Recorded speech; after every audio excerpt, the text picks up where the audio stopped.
and their presence in East India. A few years ago, a book was released on the Nanak which is a road that Guru Nanak traversed from through the East, which is also the Jagannath Sadak.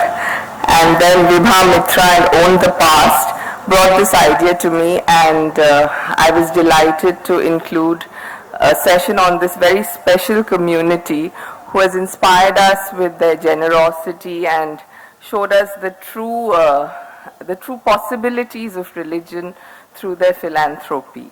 So thank you, Vibha and Own the Past. I'd like to welcome the panel for Nanak and the Sikhs in Eastern India. Welcome to Professor Himadri Banerjee, Jagmohan Singh Gill ji, and they will be in conversation with Vibha Mitra. This is a session we are doing in conjunction with Own the Past. Over to you, Vibha.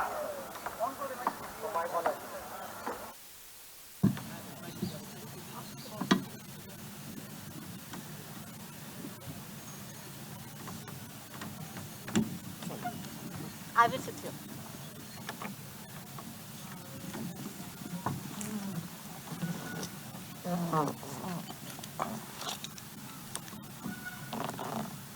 Hello, can you hear me? Okay.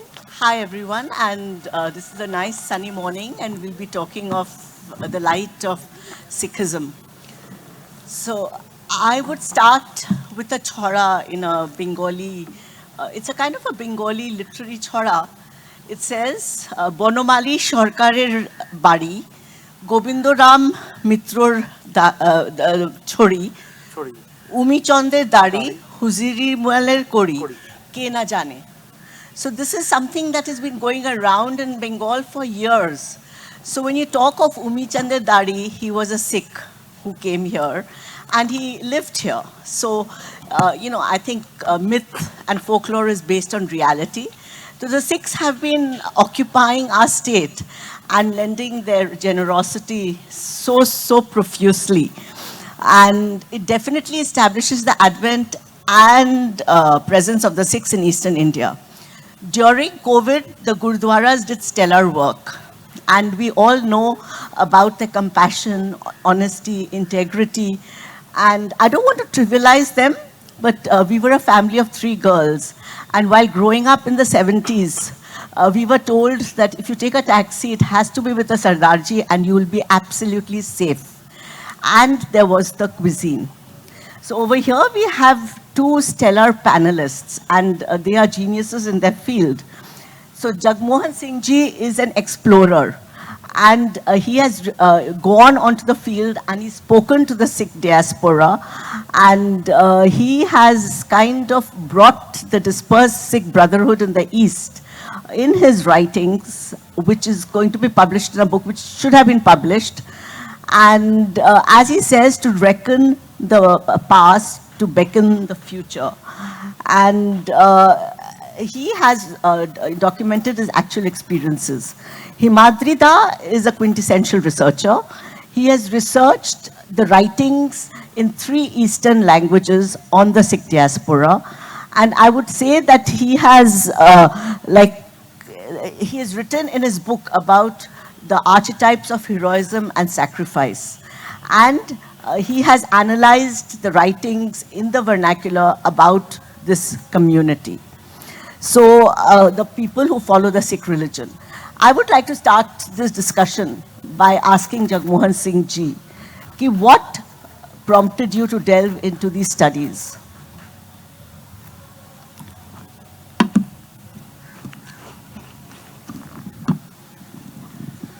Well, first of all, I thank to Victoria Memorial authorities and Tata Steel Group and Ma'am Vibha Mitra and her OTP team. Now, as we are speaking on Sikhism of East India. So, Sikhism of East India or Sikh settlements of East India starts right from visit of Guru Nanak Ji. Guru Nanak visited in around 1509 or 1510 his first Udasis, and among the first Sikhs, the major group which was imbibed with Gurbani and Guru Nanak's teaching were Khatris and their subordinates Aroras. We get references of Salis Rai Johari and his subordinate Adharka Arora in Patna. So the Khatris, though connected with Punjab, were living for centuries in eastern India. They not only became Sikhs, but they acted as missionaries. They were well connected with the Sikh headquarters, whether it was Kartarpur Sahib or your Khadur Sahib or Goindwal Sahib or Amritsar Sahib, and later on Anandpur Sahib. The Janam Sakhis and Hukamnamas prove these facts. Many surnames, according to Sikh history, existed among the Sikhs, either Bahal, Sabarwal, Sodi, Chadda, and many more. So this way, after Guru's period, these people acted as a Mukh Sevadar Sarvarah of Patna Sahib as well as Dhaka. And later, during the period of Guru Tegh Bahadur, one more big group joined Sikhism, though the impact was started from Guru Amar Das onwards. The Masand named Chacha Phaggu Mal, he stayed at Sasaram. He propagated Sikhism, and during the time of Guru Tegh Bahadur Ji, who stayed at Sasaram, a large chunk of population, especially Agrahari Sikhs, joined Sikhism. And here in Guru Granth Sahib, you see Guru Naumi Patsha, 9th Guru's Bani in Jaijavanti Rag, Ram Simar, Ihe Tere Karj Hai. It was written in Bhojpuri language. So the Agraharis scattered to many places. One was Kedli Chatti and Dumri, two villages in Jharkhand near Hunterganj. And other main, the population has settled in Calcutta. The Agrahari Sikhs stay in Calcutta for about 300 years, and they were most nearest to, as Vibha has talked about Hajuri Mal. So they were most nearest Sikhs to Hajuri Mal, and they constructed the Sangats, either Gurdwara Bada Sikh Sangat, Gurdwara Chota Sikh Sangat, Guru Ka Bagh Bagmari, and Guru Ka Bagh Narkal Danga. So in this way, they took the message of Guru Nanak and our Gurus, and they became ambassador in Calcutta. And there are many other groups who joined Sikhism. Among them were about 12 villages in Kathiawar district. They are often called Sodvansi Khalsa, that is the sons or descendant of Gurus. So in this way, they scattered in many places, and even Baba Gurdev Singh, while he was still a cattle merchant, he used to take cattle from India to Singapore, Malaysia in a ship in about 1910. He stayed there, and later on his son, Baba Balwant Singh, which we often see in a Kamagata Maru ship picture, Baba Balwant Singh carrying a small kid. Baba Gurdev Singh carrying a small kid named Baba Balwant Singh. He was also married to that very place. So Jagmohan Singh ji, you mentioned udasis, which are very important for the Sikhs. So could you elaborate and tell us about the udasis, nirmalas, and the akalis? So For the audience, so that they will get a better picture. Very good question you have asked. So the first propagators of Sikhism, beside our gurus, were udasis. But in East India, the term we don't use udasis. It is generally Nanak Shahi, Nanak Panthis, the adherent of Nanak. They went from village to village and preached the tenets of Guru Granth Sahib to the masses. I have visited about more than 1,000 places. I am astonished. The name of the congregation was termed only Sangat, no Dera. So their contribution, I have seen Guru Granth Sahib in even handwritten or even old typed from published from Lahore about 150 years ago. This type of things, many old relevant facts, which proves that their role cannot be denied. And next was Nirmalas. And Nirmalas, as you know, when Malcolm writes a book, The Sketch of Sikhs, I think it was first very interesting books written by European in about 1810.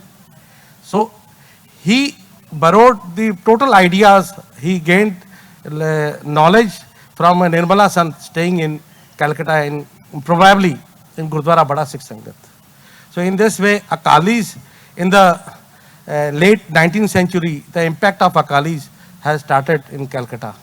And later on, in 1920s, in 23, 24, 200 people had joined Jaitoda Morcha, led by Akalis from Calcutta.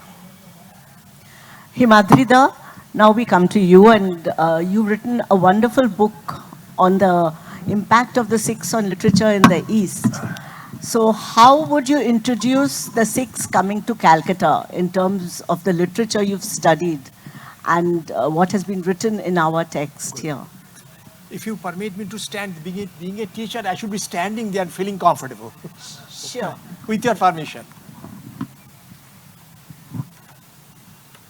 Time evaporation.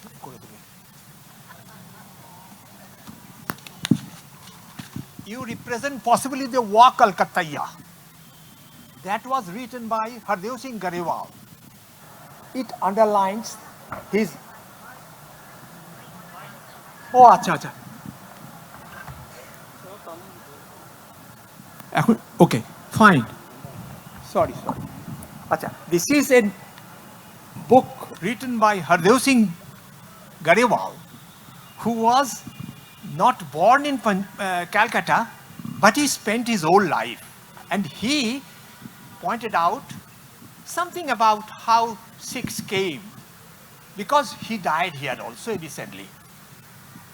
I would quote from Janam Sakhi, birth narratives of Guru Nanak. And I would go as far as one of them has been to Punjab Sahib, and which is intimately associated with freedom struggle, paintings, and Bali Kandari, the famous or infamous saint.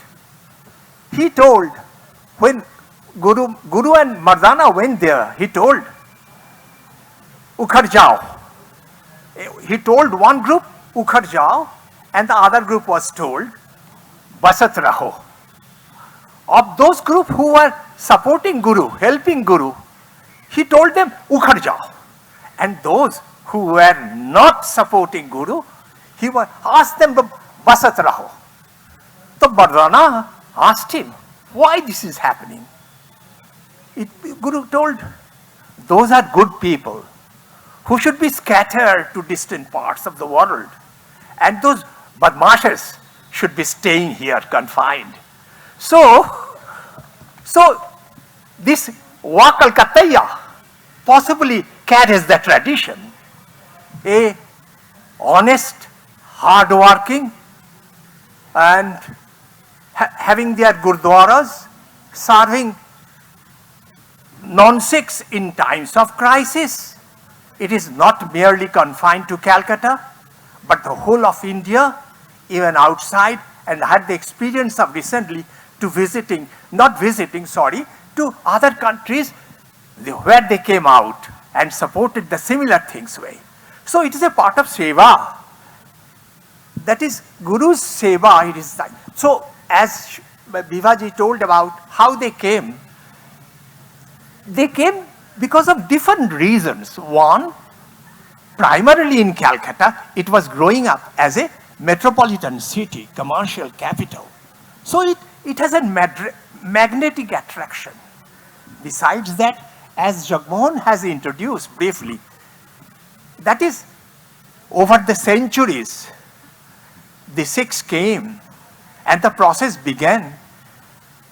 Since the days of Nanak Panthis, the Nanak Panthis were settled in Murshidabad, in Bengal I am pointing out, in Murshidabad, Jangipur, and then Malda, then going down to beyond Dhaka and other places. And finally, they came down to Calcutta.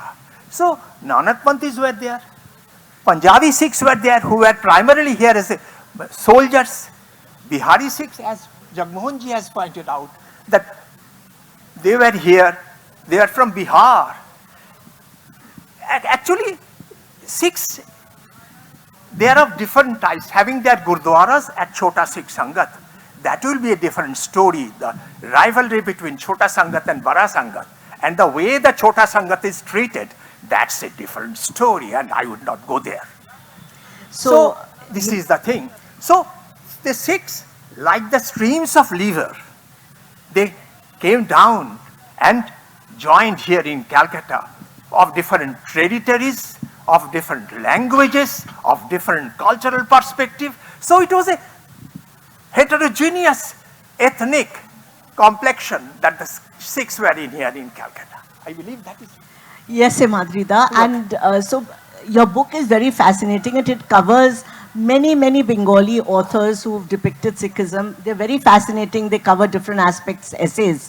So how has our Guruji spoken about the gurus of Sikhism? Rabindranath Tagore has written extensively on Sikhism. There are many essays, plays, and stories. So Himadri da, I would like you to touch upon some of them. Acha. Somebody may not be appreciating the word Guruji. Guru is meant for Guru, who is the representative of God on earth. And Rabindranath never claimed to be a Guru. We made him Kavi Guru. So there is a subtle difference. Yes. Now going back, it is the Brahmo search of monotheism that introduced Sikhism, beginning with Ram Mohan Rai, enlarged by Maharishi Devendranath Thakur, and so on. And the most glorious part possibly would be Rabindranath. At the age of 20, he wrote a wonderful essay published in Balak, that is Kajer Lokke. Don't confuse it with the 21st century's Kajer Lokke.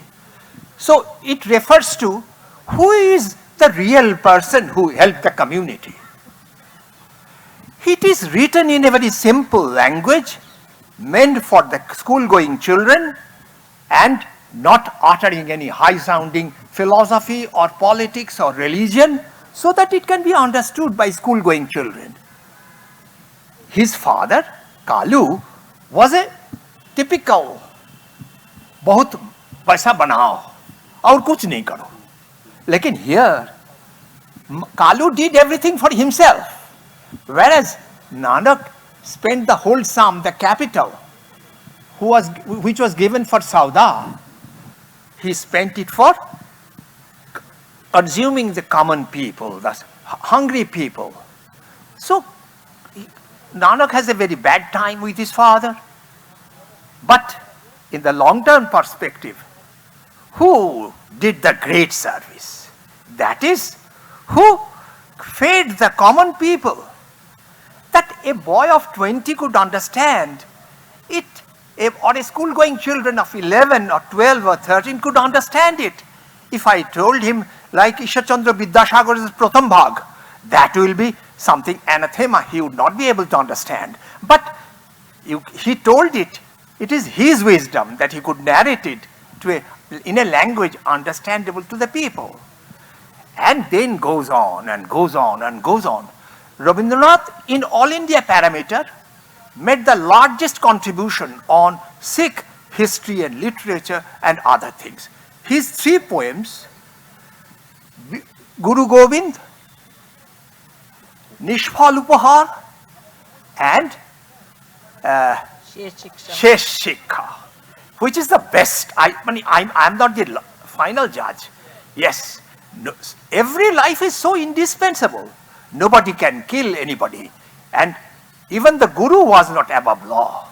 So Guru reared the Pathan who killed him. And that was the end in a noble way. It raised a great human cry.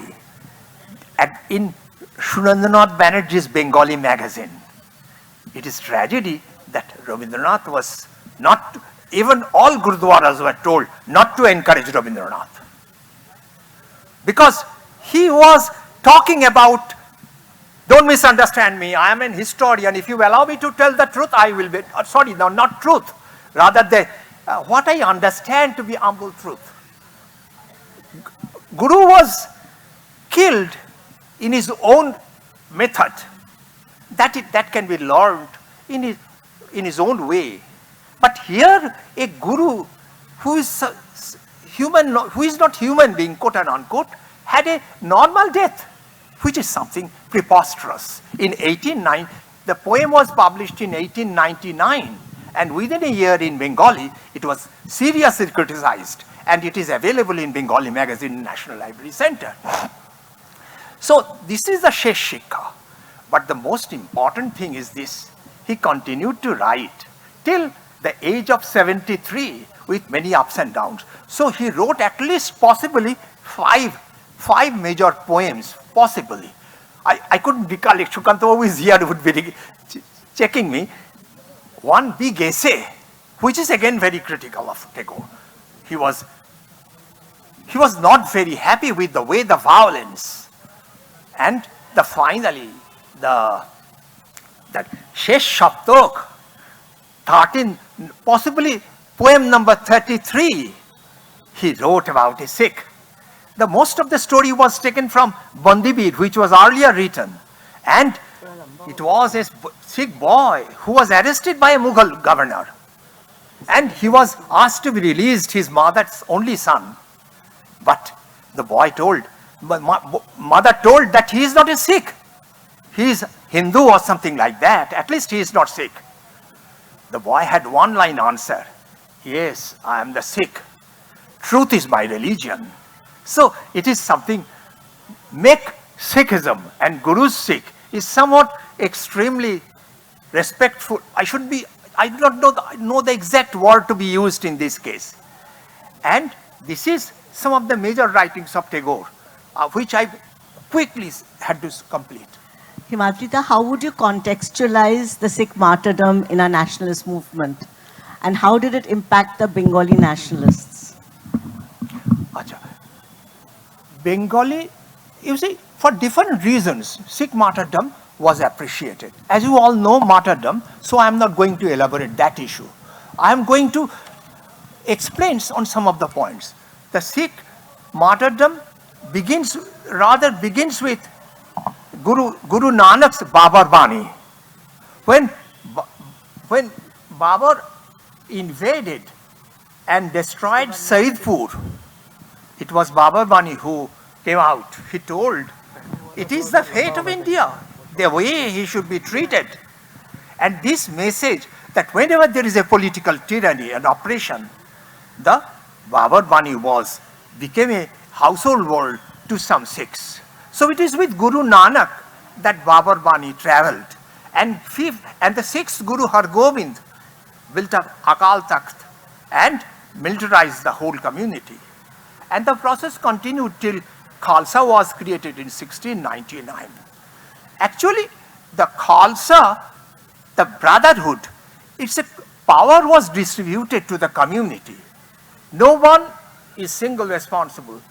The larger community, Guru Chela, Chela Guru, that is the concept. That is when power is federalized, distributed, when there is no particular center. It was very important during the time of 18th century when the attack against the Mughals had been going on. So there is no leader. Amra Shabai Raja Amaderi Rajar Rajotte. It is something like that, that everybody is king, everybody is ek jat swalak. So he can order and do the mobilization. And if necessary, he can fly away. So power was distributed through Khalsa, popularized. And the 18th century's history of Sikhs, it was a story of struggle with the Mughals, with the Marathas, with the Pathans, with the Persians and all. And Punjab became a battleground. So the martyrdom, Age ke ba pran koribe ke dan tari lage karakari, din gele prate ghatokher hate bondira shari shari. There was Forster has explained that there was a competition who should be first martyr. The 706 died one after another. Bondibir has ended with the fascinating line, Sthir hue veer morilo nakori ekti kator shabdo. So here is a great example of martyrdom without any expression. That is, one should die so without any protest, when death will come, you come with open hand, you must embrace, and that is the Sikh philosophy. That is, death is not the end of life. Death is teaching you, carrying you something great. So you are sacrificing something for the greater cause. So this principle was in circulation, let it be from 1860s. And even that famous writer, I shouldn't be using the word, the Shubhrakash's editor, the Mitra, Kumudini Mitra's father, who was jailed in a campus, in a Patna jail, he heard that somebody is reading Guru Granth Sahib. He asked, what is this? Well, it is the sacred text. He read it, understood it, and he started writing.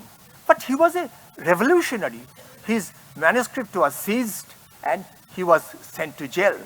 But his daughter, Kumudini Mitra, brought out a small biography of Shikher Attodan, which was declared illegal literature, banned, and there had been 6 to 8 editions of the book.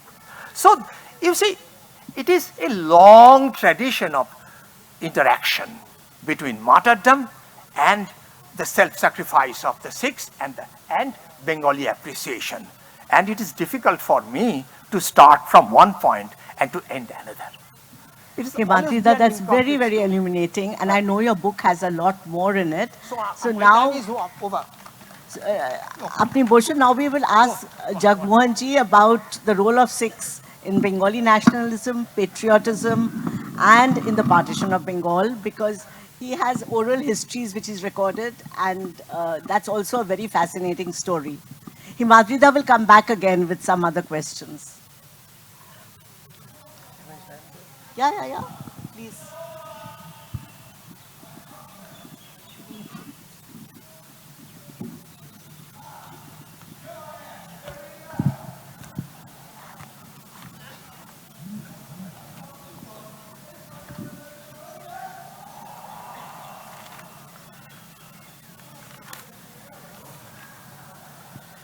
So, as you have asked, first question, what was the impact of Sikhism and Sikhs on Bengali nationalism? As you know, there are many facts in 20th century where Bengalis and Sikhs hand in hand fought for freedom, whether revolutionary movements or satyagrahas.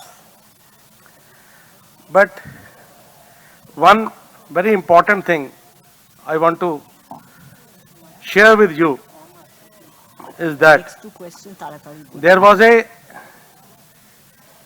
seminar on rise of the Sikh power arranged at the gallery of Hindu School, western side of Sanskrit College Street, in around 1880s. S.N. Banerjee, Surendranath Banerjee was the main speaker and fiery speaker.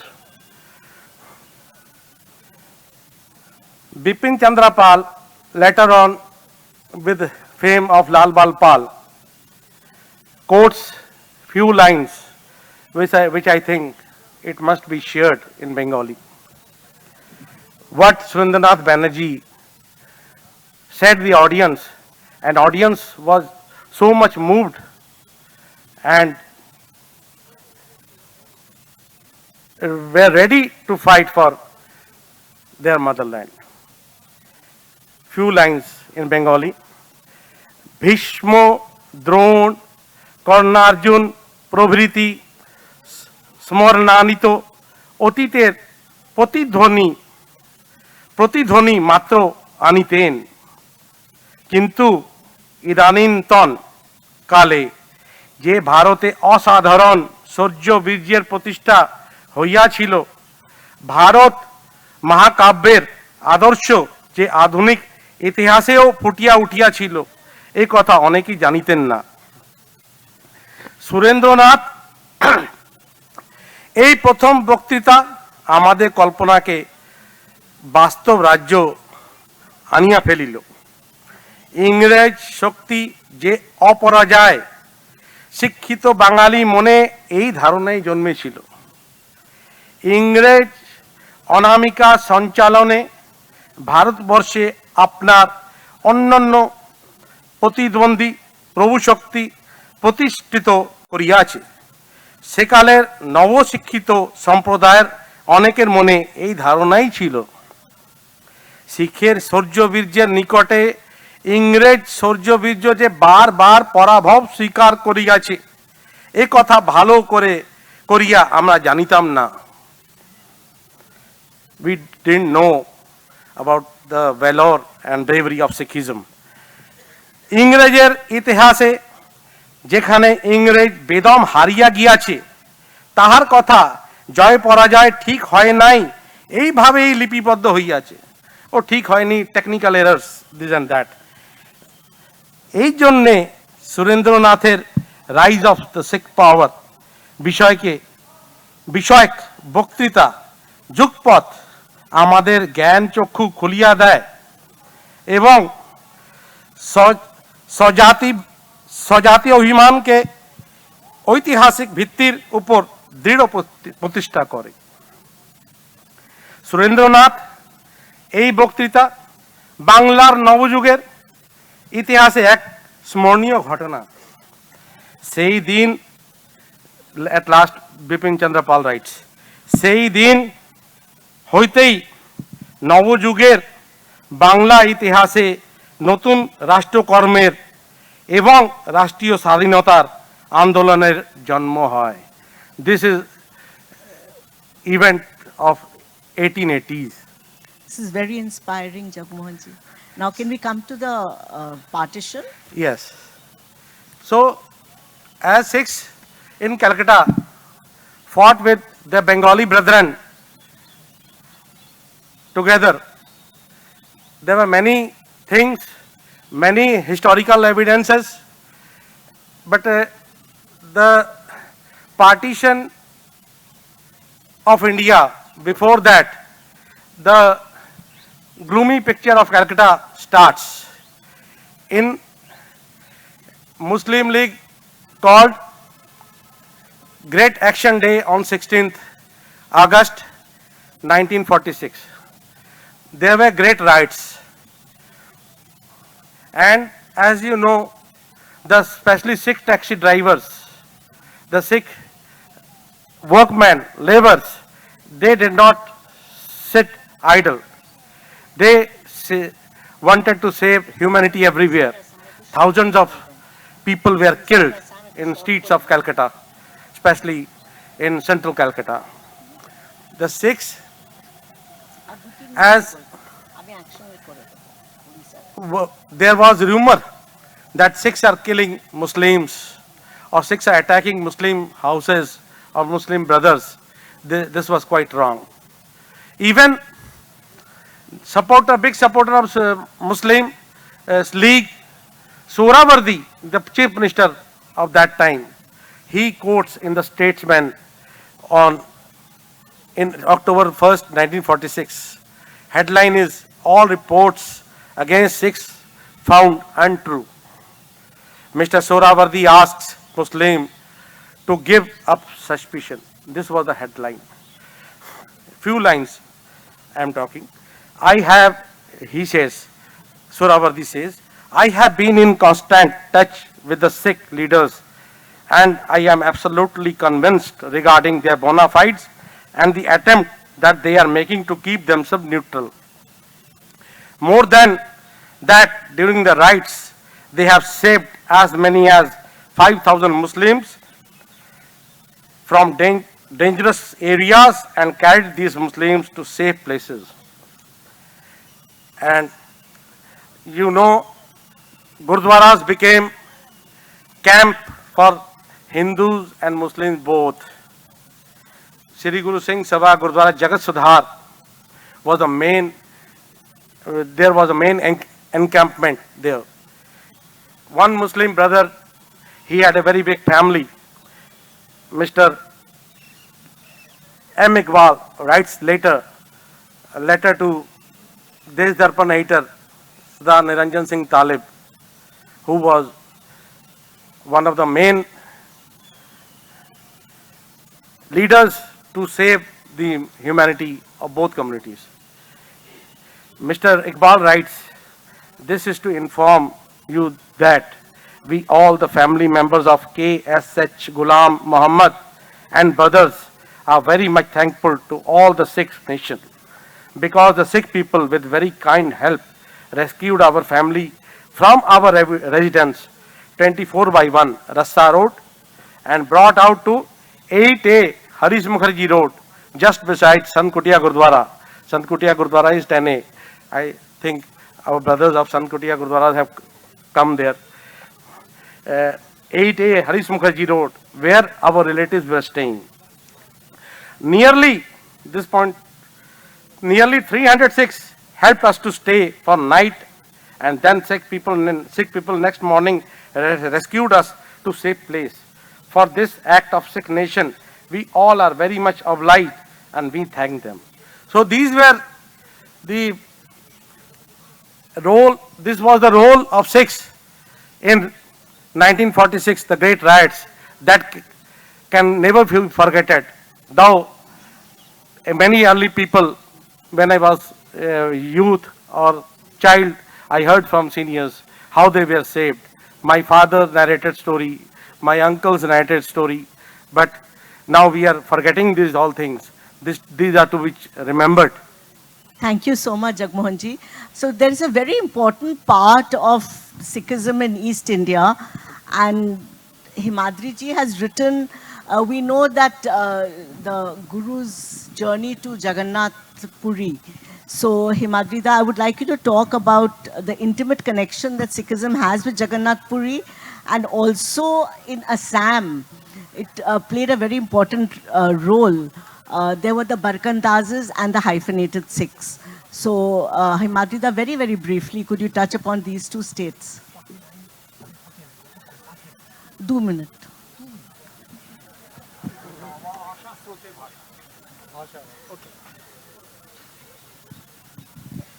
What I feel, একটা কবিতা বলি বরং, সেটা হচ্ছে कहाँ से आए नानक साईं कहाँ तुम्हारा डेरा, ऋग वेद से पैदा हुए पैदा हुए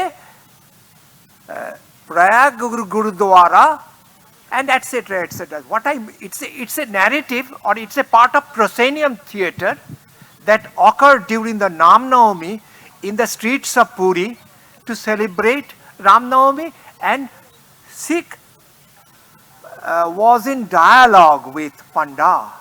This is available in Puri Sathera Jatra story. This is briefly about, because the road was Jagannath Sharak, as he was telling, via Bhadrak and then Katak and then to Puri. So going back to Assam, once again, it is tradition that 506 soldiers came from Punjab to fight the battle of Hadira Chowki in 1813 against Manor invasion. Man means Burmese. Burmese invasion destroyed Assam, as if they came from Assam, from Punjab to fight. They fought, but they didn't go back to Punjab. They settled inside Assam, and if you go even today in Assam villages in Naugaon, Chaponmukh, then Hatimupura, Lonka, and Barkola. These are the 4 villages where native Sikhs are there, talking in Assamese, putting on native dresses, and the ladies were wearing mekhala chadar. So, Himadri, I have another question for you. So, these were the hyphenated Sikhs, and the mercenary soldiers were called Barkandazes. So, the next book of Himadri is called Global Sikhs. This one is called The Other Sikhs. So, would you say that Sikhism is a global religion? Oh, sure. 3 minutes. There should not be speakers in one intervention. Achha. What does global Sikh means? That is, Sikhs in the first place are scattered all over the world. The Western diaspora, which is very important. We often talk about that. But what about the internal diaspora? The Sikhs are available in India in larger number, and that came into existence in long before the Western diaspora was conceived. And the most important thing is this: these Sikhs are not exactly all the Sikhs of Punjab. They are Sikhs of local places. For example, the Bihari Sikhs few of them had been to Punjab. The Assamia Sikhs had never been to Punjab. The Dakhini Sikhs, who are of headquarters at Nanded, they had not been Punjab. So, and Kashmiri Sikhs is there. They are the most educated and versatile genius. And they are mostly of the Brahman Sikh. It is strange that Sikhism has accommodated the Brahmins, who are mostly in Kashmir. They are the most educated Sikh, unlike their counterpart having settled in other parts. So, what does global religion means? They are scattered all over the world. India is as good as a subcontinent. They have their different forms of religion, different forms of language, different forms of Gurdwara rituals, different forms of... Many of them had never been to Punjab. They don't even know how to read Punjabi. So they have indigenized the dissimilarities and varieties of pluralities. This is the Christianity. For example, Asian Christianity is distinctly different from African Christianity. Similarly, so Islam is of different, that Indonesian Islam would be different from Tunisian Islam. Similarly, Sikhism of Burma is definitely different from the Sikhs of Singapore, where Sikhs are comparatively well placed, but in Burma they have to struggle every day. So these are varied questions. So world religion means constituting of different traditions, language, linguistic groups, ethnic group, culture, tradition, and diversity is the basic principle of world religion. Sikhism is therefore is generally regarded, not therefore, is widely regarded therefore, the fifth youngest religion of the world. Thank you very much. That's very, very fascinating. And our talk comes to an end. You're most welcome to talk to both of them. They are repositories of knowledge, and it was a tough time condensing everything that they had to say. And now I will ask the audience to ask questions. But before that, what I would say is that it is very important for a Sikh event to have some sort of food to be served. So the volunteers will serve little boxes of food for all the audience, which Jagmohan ji has got for everyone. And I would like my OTP teammate, Navpreet Singh, would you stand up, please? So she's wearing a dupatta with the Sikh letters on it. And before we go to the question answers, would you like to say something, Navpreet?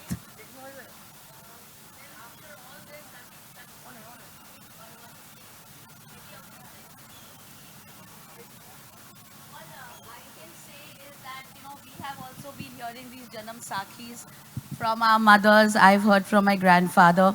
But what is closest to my heart, like just being a Sikh who has been born and brought up here. I have been born here. I have studied here. I, worked here. I have been married here. All I can say is what really touches my heart is the assimilation which we Sikhs have done. Talking on a lighter note, I had spoken to Vibha on length, on this, like assimilation for me meant when my father was called by Sardarji, by his friends children and friends' grandchildren. No one called him uncle or kaku or misho. Everyone called him Sardarji. For me, assimilation means when my Bengali friend's mother, when we were going out, would tell us that if it's a Sikh driver, go only with him. I think that this story is very, very common. For me, assimilation meant when my Sikh father, who came from Heartland, Punjab, he would refuse to leave Calcutta during Durga Puja, saying, the world comes here, why should we go from here? For me, assimilation meant when my mother, who came from Punjab, and she came here during the 60s, and that time, wearing a salwar suit was something which only the Sikh women did. Right? They were called the Punjabi suits. Okay? That was the time, that was once a year during Nobami, when my mother would wear a lalpar sari. Okay? And go to see the Kumori Puja in a Bengali friend's house. Assimilation meant that for me. Assimilation meant when in school, when I used to get the highest marks in Bengali, I was called a Bengali Sardarni in school. So, this is what Calcutta means for us. Today also, my husband is here also. So for us, when we were working and, we were given an option to leave this city and go. We left our jobs, but we didn't leave the city. That's what Sikhism in Calcutta, Sikhs in, this city mean to me. Thank you, Vibha. This is very, very important because, she's a true blue Sardarni. That's what I call her. So now we would like everyone to ask a few questions. Anyone who has any question to ask, these two are veritable experts in the field. And please do. Yes, the lady in the red sari, orange sari. Thank you very much. We learnt a lot from both of you. That's brilliant. I've always been curious. We've talked about Sikh generosity and compassion and so on, but really what defines it is its respect for labor and work. Kar, right? The kar seva concept of a non-discriminatory, everybody does everything. Now, because you're both scholars of this, can you tell us whether within Sikh writing, there is a critique of caste society, which in fact doesn't believe, it's exactly the opposite. and Sikhism is a critique of Hinduism. So is that kind of critique of how discriminatory Hindu societies, host societies were about labor and work? Thank you. Himadri, would you like to answer that? It begins with Singh Sabha movement. In 1899, it was told, "Hum Hindu, Sikh Hindu hai." When the Singh Sabha movement started in 1873, it was definitely aimed at defining the limits of communal boundaries, because the Sikhs were Hindus, Sahzaris had very little difference. So Sahzaris became an anachronism in the ranks of Sikhism. They create the all problem, quote and unquote. So why Sahzaris should be there when Panch Kaka is compulsory? Either they should be driven out or they should be made Panch Kaka. So tussle had been going on. So Sikh Hindu hai because of the Sahzari, but Bhai Khan Singh Nava's famous booklet, Hum Hindu nahi, because there are well-defined differences between Hindus and Sikhs, beginning with rites of passage, the birthright, marriage, and death rituals. These are three distinctly different from Hinduism and Sikhism. And the Sikhism, according to them, is free from casteism, which I, with all humility, disagree.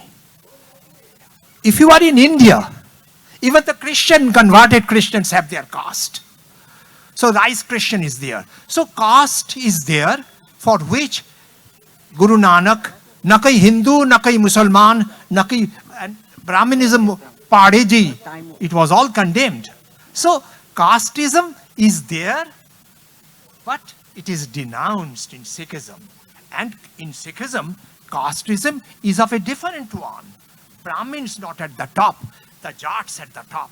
And comparatively more relaxations are going on in the ranks of Sikhism, so far as the caste is concerned. So Himadri, yes. the philosophy does not allow caste, Yes. but I think the caste trains are rampant because of usage and tradition.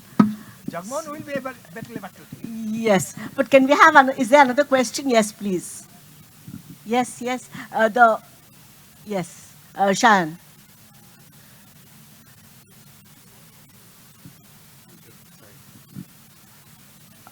Vibha, I'll ask this a bit differently.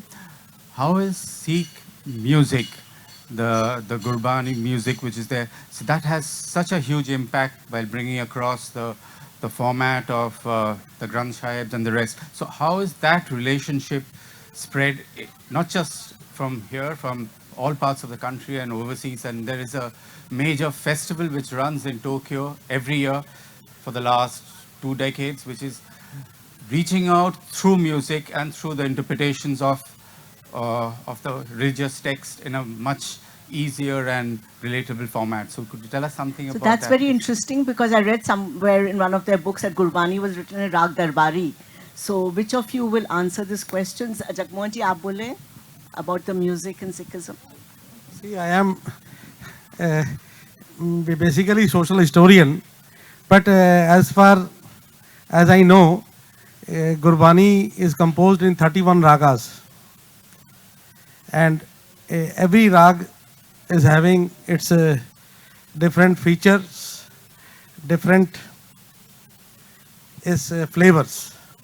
And Guru Sahib was well versed in ragas, and even I think when Rabindranath Tagore was a kid, he visited with his father, Maharshi Devendranath.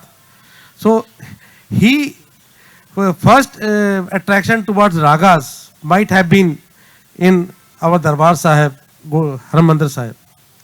So this much I can say. Baki, Sir Himadri Banerjee.